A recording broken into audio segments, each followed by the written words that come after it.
A plane vanished from radar over the Pacific Ocean carrying 237 passengers. The world mourned. Families wept. Investigators closed the case. But 3 years later, that same plane landed at an airport with every single person still alive. And not one of them remembered a single moment of those missing years. Before we dive in, what time are you listening? Where are you from? Drop a comment below and tell me. And please like and subscribe for more videos like this. Captain Michael Stevens was flying his usual route from Tokyo to Los Angeles on a clear March morning. The sky was perfect. Not a single cloud. His co-pilot checked the instruments. Everything looked normal. The passengers were settling in for the long flight. Some were reading. Others were watching movies on their screens. A few children were coloring in their activity books. Nobody knew that in exactly 47 minutes, they would all disappear. Flight 729 lifted off the runway at exactly 8:30 in the morning. The tower controllers watched it climb to cruising altitude. Michael's voice came through the radio, calm and professional. He confirmed the flight path. He reported the weather conditions. Everything was standard procedure. The plane was a modern aircraft with every safety feature imaginable. It had been inspected just 2 weeks earlier. There was absolutely nothing wrong with it. At 9:17, the plane was over the Pacific Ocean. Michael was discussing dinner plans with his co-pilot. A flight attendant was preparing the breakfast service. In the cabin, a businessman was typing on his laptop. A mother was trying to get her baby to sleep.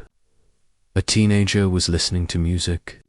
Then, in one single instant, the plane vanished from every radar screen monitoring that airspace. The Tokyo control tower tried to make contact. Nothing. They tried again.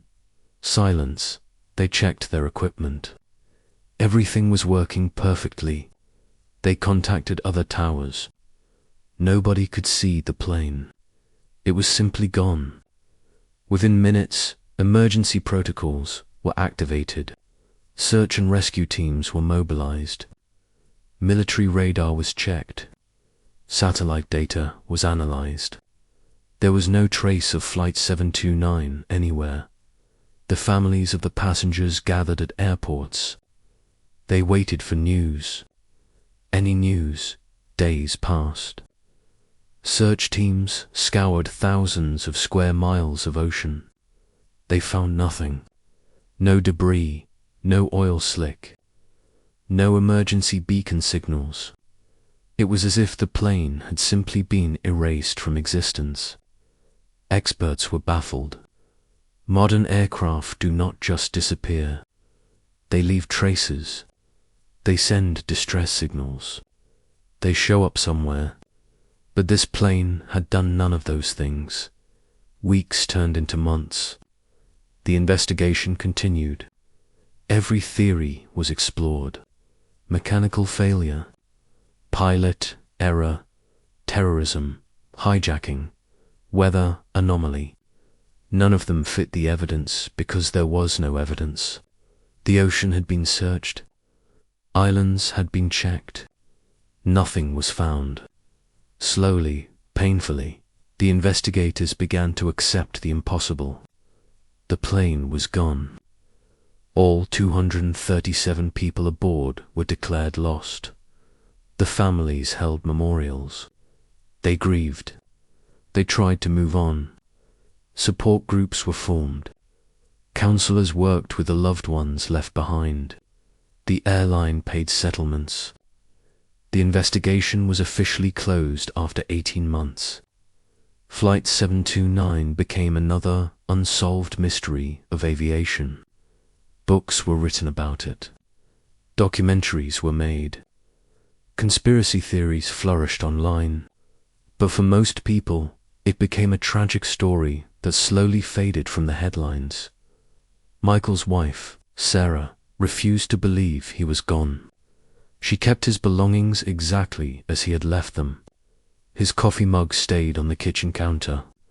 His jacket hung by the door. She would sit in his favorite chair and talk to him, telling him about her day, asking him to find his way home. Her friends worried about her. They gently suggested she needed to accept reality.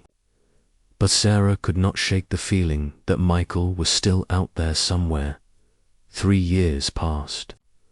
Sarah had finally started to pack away Michael's things. It was time, her sister had said. Time to let go. Time to heal. Sarah was in the bedroom, folding Michael's uniform, when her phone rang. It was an unknown number. She almost did not answer, but something made her pick up. The voice on the other end was from the airline. They needed her to come to Los Angeles International Airport immediately. They would not say why, just that it was urgent. It was about her husband. Sarah's hands were shaking as she drove to the airport. What could they possibly want after 3 years? Had they found wreckage? Had they found remains? She was escorted through security, through corridors she had never seen before, into a private area away from the public terminals. There were other people there. She recognized some of them. Families of other passengers from Flight 7. Everyone looked confused and frightened. An official stood before them. His face was pale. His hands were trembling slightly. He spoke carefully, choosing each word. A plane had just landed on runway 2 for left. The plane's identification number matched Flight 7. The plane that had been missing for 3 years. The plane they had all mourned. It had simply appeared on radar 20 minutes ago, requested permission to land, and touched down as if nothing had happened. The room erupted.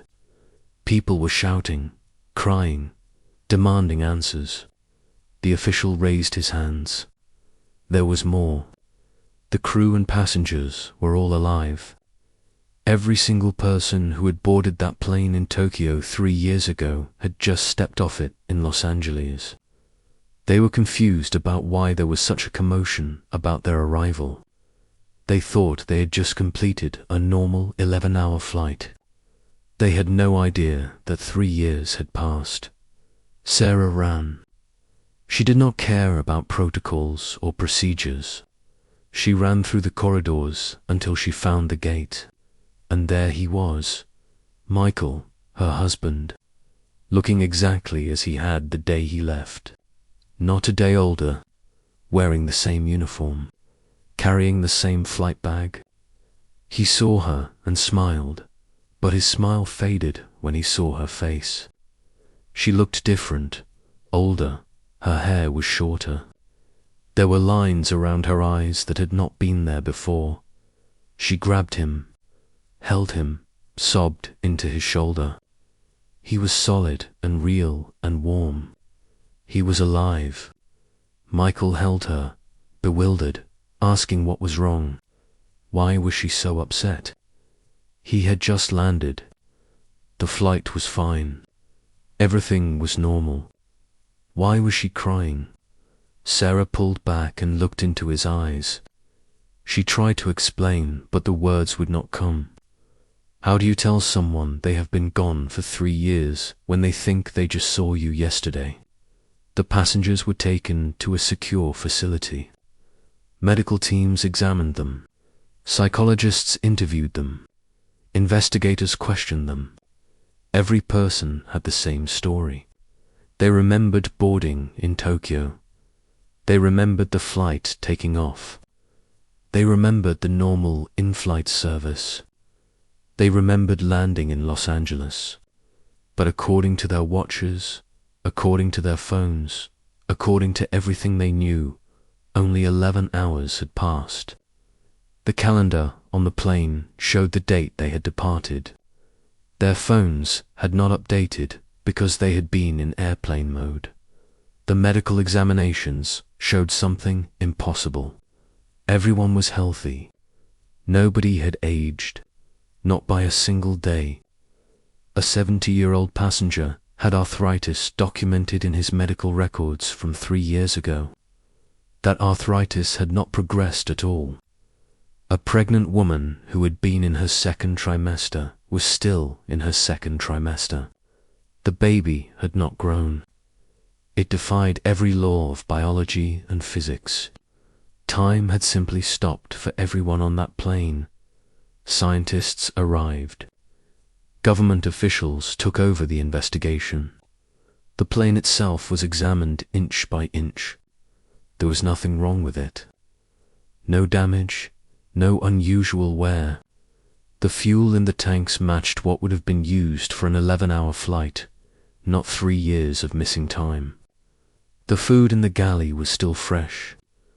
The newspapers in the seat pockets were 3 years old, but looked like they had been printed that morning. Everything suggested the plane had just completed its scheduled flight. Michael sat with Sarah in a private room. She showed him news articles. She showed him her phone with the date. She showed him photographs of the memorial service that had been held for him. She showed him 3 years' worth of proof. He looked at it all with growing horror.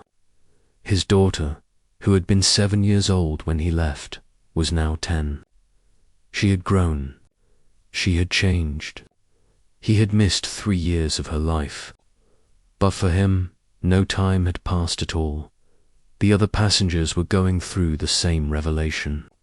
A man learned his mother had died 2 years ago. He had missed her funeral. He never got to say goodbye. A woman learned she had been declared legally dead and her husband had remarried. A college student learned his entire freshman year had happened without him and everyone thought he was dead. The psychological impact was devastating. They had not lost 3 years. Everyone else had. The questions consumed everyone. Where had the plane been? What had happened during those 3 years? Why could nobody remember? Scientists had theories, but no answers. Some suggested a time anomaly. Others proposed parallel dimensions. Some thought it was a mass hallucination, though that did not explain the physical evidence. The plane had been gone. It had returned. That was the only certainty.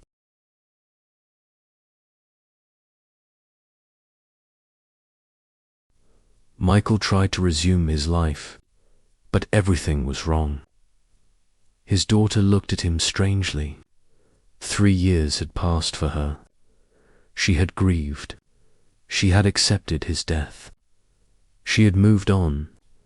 Now he was back, expecting to pick up where they left off, but that place no longer existed. Sarah had changed too. She had learned to live without him. She had become stronger, more independent. The man she had married was the same, but she was not. The airline did not know what to do. Legally, the passengers had been declared dead. Insurance payouts had been made.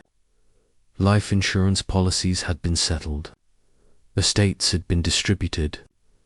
Now all those people were back, very much alive, demanding their lives back.